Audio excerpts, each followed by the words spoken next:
Good morning and welcome to the Point. This morning we'll examine one of those special House races, the 75th District in Grand Rapids. That's where Brandon Dillon resigned to become head of the state Democratic Party. Now 2 Democrats and 1 Republican are trying to replace him. First, the Democrats, who will be in next week's primary, starting with David LaGrand.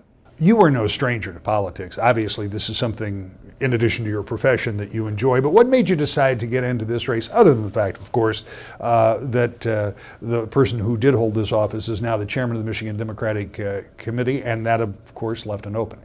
Well, yeah, Brandon's shift created a special election, and thanks for having me on. The election's now less than a month away, which is a little shocking.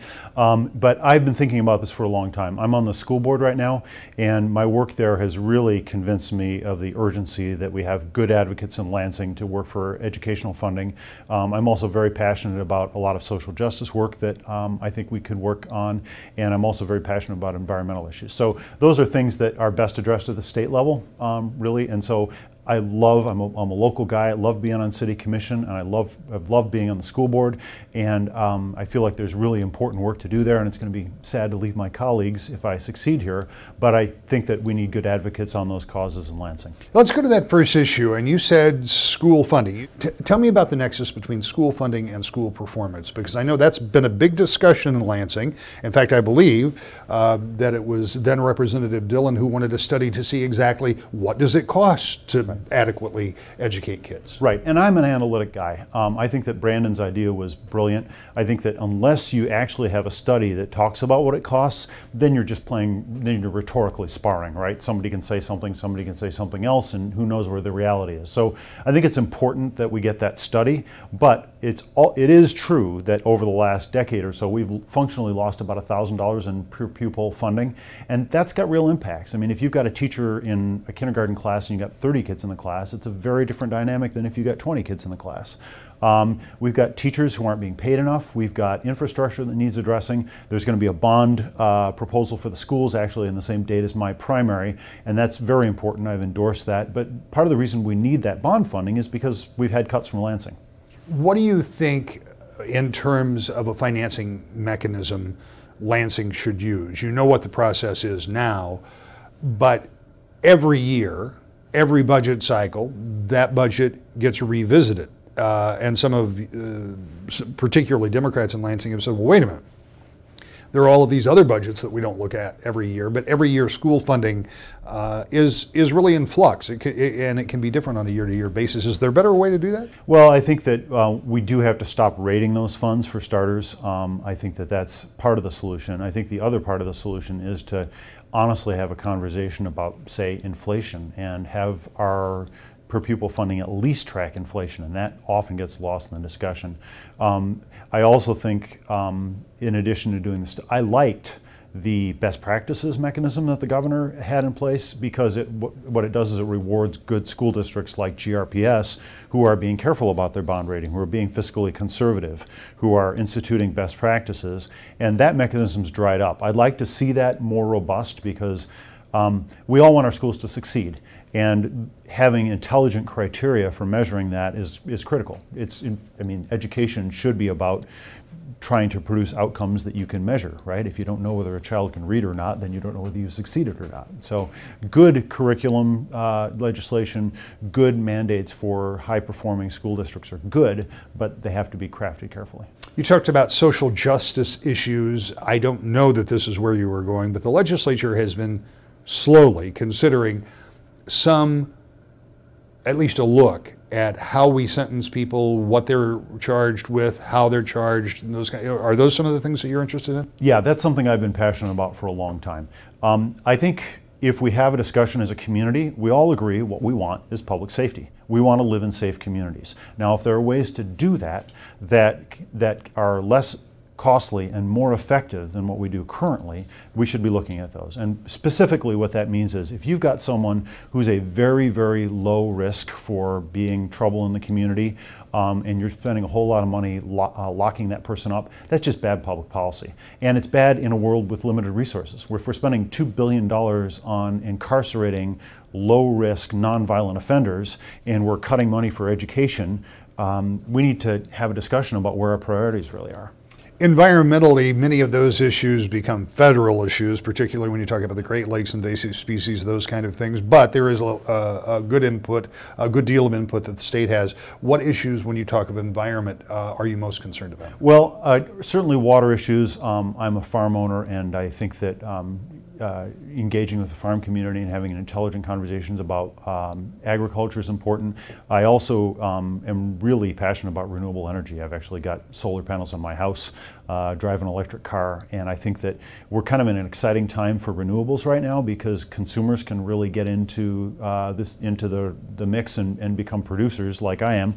And I think that ways to incentivize that and make sure that our incentives align for our power producers is a great idea. We need to reward our power producers for energy efficiency programs. We need to reward them for being involved in renewables. That's a part of the environmental thing that really does play at the state level.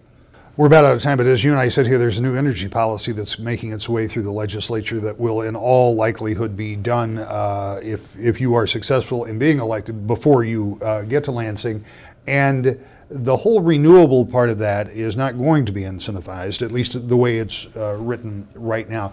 How do you balance the cost of renewables, which is higher, at least at this point in some cases, than normal production, because that's what we saw in the energy policy passed in 2008, but it was a small percentage. In some places they're going to 50% requirements for that. But how do you make that all come out dollars and cents? Well, first of all, I think that we've got to be very careful that we've got an affordable energy policy. That's the most important thing, that consumers are not getting overcharged. The second thing is we've got to focus on a policy that really creates jobs, and there are a lot of jobs in that market. And so balancing those considerations, I think that renewables, if they're done properly, actually are going to be a good long-term investment and a smarter investment, depending on how it's crafted. And again, if you give people incentives, you can shape policy, right? So some things can be shaped with incentives that aren't shaped with mandates. Like LeGrand, Michael Scruggs is a longtime activist, and he too has run for political office in the past. He also would like to replace Dillon in the 75th. Talk to me a little bit about your background and what brings you to this point to run for office. Well, I was president of Malcolm X College Law Club. I received my master's degree in correctional criminal justice, bachelor's degree in public administration. I did my practicum with the Cook County Public Defender's Investigation Office out of Chicago, where I had the opportunity to work on high-profile murder cases. The Kent County Board of Commissioners gave me an opportunity to be executive board member with the Kent County Department of Human Services, where I served for 3 years. Did well. Had the opportunity to listen to hundreds of presentations, read over hundreds of proposals by social service agencies and organizations, and make sure that they was in compliance to state policy and procedures. Given the opportunity to go to Lansing and lobby representatives. So I was able to see how state representatives and senators work, and had the opportunity to lobby for the $27 million that we received to build the Kent County Community Complex. When you look at that experience, understanding both from a governmental standpoint at the county level and watching things at the state level, what is it that makes you want to run for this state house seat? Understanding that that makes you one of 110 if you are successful, and that it's not always easy to get things done in Lansing. True enough. I've been charitable in my work in this community. I want to continue if the voters would have me. I believe that I can use this statutory position to go to Lansing, to make the collaboration, make the partnership, and help write the language that is necessary to get some things done. What needs to be done? What needs to be done? First of all, let's talk about it from a Kent County perspective. What needs to be done here, right here in Grand Rapids? Well, here we need jobs. We need jobs that's paying a decent salary. We need to make sure that we are educating our children. We need to make sure that we are dealing with social service agency and they are dealing with the public fairly. One of the things you talked about is getting jobs back to Kent County, back to Grand Rapids. How do you do that from Lansing? How do you figure out how to get jobs back here? Well, we have businesses that decentralize, and we need to stop business from decentralizing. Well, it's okay for them to leave one city and go into another, but to leave the state is just ridiculous. We need to make sure that we are giving tax incentives. We need to make sure that our banks are not redlining minorities. Invest some money in those communities where those small business can make jobs. Education. You have talked about education. You've been involved in the educational community. What are we missing there? Because we've known for a very long time that the needs of young, either grade school or high school kids, the need to get them educated so they can be prepared for that good job to go on to a higher education or a tech school or whatever. What are we missing in our educational system? What we're missing is that we're not giving them the skills that they need. Hate to use Grand Rapids Public Schools as an example, but I have to. 10 years ago, we was at 72% graduation rate. We're at 49. Matter of fact, the last 6-7 years, we've been in the 40s. We went as low as 44% graduation rate. We're not graduating our children. What we need to do is we need to give them the skills, logical reasoning, decision making, and critical thinking skills in order for them to succeed. We need to make sure that we're not suspending as many students as we suspending. Students can't learn if they're not there. We also need to learn how to redirect that behavior. We need to get more parents involved in the school system. We need to get more businesses involved in the school system. But we have to also look at the fact that we need to communicate to that student that if they go to school and graduate, and if they go to college, that they're going to find a job. They're going to pay a decent salary. Because in the last 6 or 7 years, individuals have been going to universities here in our state and leaving because the opportunity to make a decent living is just not here. One of the issues that if you are successful in November and if you are successful in March may already have been taken care of. There are many people that hope that it will be. But as of today, it isn't taken care of, and that's the state of roads here in Michigan. What if you were successful in those two elections, what would you suggest be done with roads? Do we need to raise taxes? Do we need to raise revenue to fix the roads? Or can you find that money in the existing budget? I will be successful. I will be successful because those individuals that had bagged me last year when I ran for state senator for the 29th district, where I received 49% of the vote, felt that we did a good job in messaging. And that message was that we needed to make sure that we had a good discussion and that I would be a good listener if we're going to fix our roads and bridges and other difficulties that we may have in the state. When we look at our roads and bridges, the Republicans in Lansing is all over the place. One way that they want to fix our roads is they want to take away earned income tax credit. I'm against that. The poor are going to always be with us. And if individuals that is unfortunate than us can use those extra dollars, then we need to make sure that they get that. We need to also understand that that's money into our economy. They want to raise taxes from 19 cents to 34 cents. That's a big increase. It's difficult for us to pay for the high gas as it is. To raise it up that 14% is unacceptable, but I would like to cut that in half, maybe 7%, with 1% going towards the mission research. We have to look at our environment.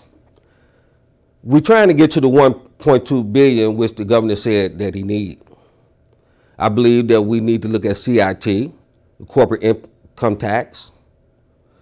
I think we can raise that up 5%, go from 6% to 11%. I think businesses should pay their fair share. They use the road just as much as the everyday citizens. Not only that, we've been giving them tax breaks, so they need to give us a break. Discussion have went to maybe looking at various line items and seeing where they can cut I don't think that we should be cutting any services. I mean, we're already receiving poor services. They also say, well, if we raise gasoline taxes, could there be a tax relief? Well, there might be a tax relief if the state would come into more revenue, but that's not going to happen. Well, it seems like it might not happen, and if it don't happen, then businesses would profit from it. So I'm against that as well. Both Mr. Scruggs and Mr. LeGrand will face off Tuesday in the Democratic primary, and the winner will face the Republican candidate next March. You'll meet that candidate when we come back to The Point. Welcome back to The Point. This morning we're looking at the candidates for the 75th District. And while the Republican in this race has no opposition, he will be on the ballot in March. Here's your opportunity to hear from Blake Edmonds. I know that this coming election won't mean a great deal in terms of your position because you'll be on the March ballot, but tell me why, first of all, before we get to the why, tell me a little bit about yourself. What's your background and what have you done up to now? Well, I'm originally from Benton Harbor, St. Joseph area. Grew up in Benton Harbor, and then 5 years ago I moved to Grand Rapids to attend Aquinas College. And upon moving here, you know, I fell in love with the area. I knew this was somewhere I wanted to live, where I wanted to raise my family. And since then, I've stayed very involved in both my community and at school. And when I saw the special election come up, I thought to myself, you know what? People are tired of politics as usual. That's one thing I've heard across the board being involved. And I thought it was time to give them something that wasn't politics as usual. And in a district that's normally very democratic, I wanted to give the voters a choice between what they're used to and new and bold ideas. And I felt that this was the time to do that. We're seeing that across the board nationally. When you see candidates like Donald Trump and Bernie Sanders doing so well, it's because they're not politics as usual. They're bringing voters a choice. And so that's what I wanted to do. I want to be able to give the voters of the 75th District the choice that everybody deserves. So, talk to me about those bold ideas, because in this state, we have seen such a transformation from the years of the Engler administration to the late years of the Engler administration, where the economics had started to go downhill through the Granholm years, the Great Recession, some building back to where now the unemployment rate is as good as it has been for a very long time in this state, without deference to the number of people participating, et cetera, et cetera. What bold ideas can you bring that change that business as usual in the state of Michigan? Well, what we see in Michigan is great. This past 5 years with the leadership of Governor Snyder has shown a real improvement in our state. And you know, he did that through bold leadership. He stood up and he said, we're throwing out the way things used to be done and we're going to do it differently. And I think that not only can we continue that, but we can go a step further. Because while we are getting things accomplished, we're still seeing partisan fighting within Lansing. We're still seeing that unwillingness to reach across the aisle and say, I'm willing to work with the other side. And that's what we need. We need to stop thinking of things in terms of why is it Republican versus Democrat, and start thinking about the issues that matter. And so when I say new bold ideas, my bold ideas are, when I get to Lansing, I'm not there to represent the 51% of people who elected me. It's to represent 100% of the district, because that's what your state representative is supposed to do. And I know that's surprising, but to me, that's new and bold. From what I've seen from, parties on both sides of the aisle, is we're running just to the people who elected us and not to the entirety of the district. And that's got to change. We have to start talking about issues, even if they're unpopular within our own party. We have to tackle those issues, because issues like education, criminal justice reform, and good paying jobs are the issues that matter here in my district. I'm going to focus on that. I'm not going to focus on getting to Lansing and picking a fight across the aisle. If I get there and we can take somebody from our Republican side of the aisle, the Democrat side of the aisle, and come together with the new and best idea, that's what I want to do. Getting to 56 votes very often requires both Republicans and Democrats, but there are ideological differences between the two. When you talk about criminal justice reform, it might not be the same thing that Democrats think of as criminal justice reform, but as an example, what kind of reform do you think is necessary? Well, I think the work we're doing right now on parole reform has been very important, and it's because we're so often seeing the overpopulation within our prisons, which means not everybody in our prisons is getting the resources they need. But when I think criminal justice reform, I think rehabilitation. So often we're seeing people sent to jail and then that's it. They serve their time, they come back out, and you see this reoccurrence of them going back to prison. The revision rate is incredibly high in people returning to prison. And that's because while they're there, we're not spending what we need to rehabilitate them, to send them back to be productive members of the community. We have to stop treating criminals just as bad people, but as real individuals, real human beings that need rehabilitation and need our help. Let me play the guy at the door, and you knock on the door, and you're talking about criminal justice reform, and that sounds really good to me until you get to that point where we're not putting the resources, is what it sounds like to me. We're spending $2 billion a year on the criminal justice system. How much more do we need to spend? It's not always about spending more, and I am a strong proponent of efficiency.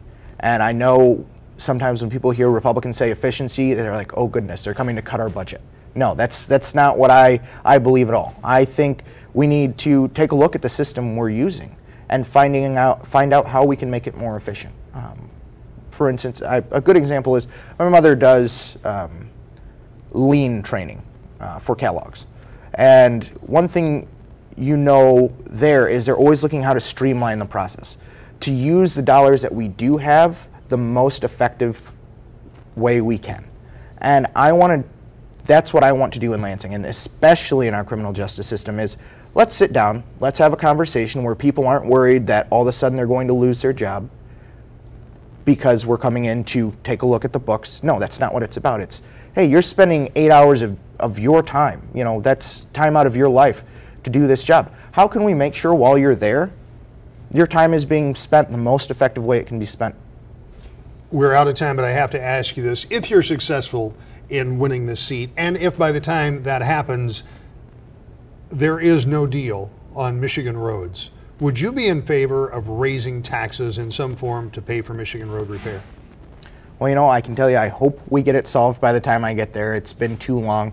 But I'm not in favor of raising taxes if it puts the burden on the middle class, because we have a struggling middle class right now all across this country, and we need to do whatever we can to help them. But I'm also not, when I say not against raising taxes, again, don't punish the middle class, but I also won't take any option off the table. Okay, we have to fix our roads. We really, really do. People are suffering because of it. You're seeing, disproportionate amount of people having to pay more than they do now to fix their car because we're not willing to address the issue. So again, I won't take any option off the table, but if it's an option that punishes our middle class, it's out the door. I'll be back with a final thought to the point. And finally this morning, the roads. The state legislature again this week took a shot at fixing Michigan roads. The House passed a bill last week. The Senate attempted to pass the same bill this week, but they simply didn't have enough votes. Next week, we're told they'll try again. We don't know if it will be with the House plan or a new plan, but we do know this. Time is running out. We'll be there to cover it. See you next week. To the point.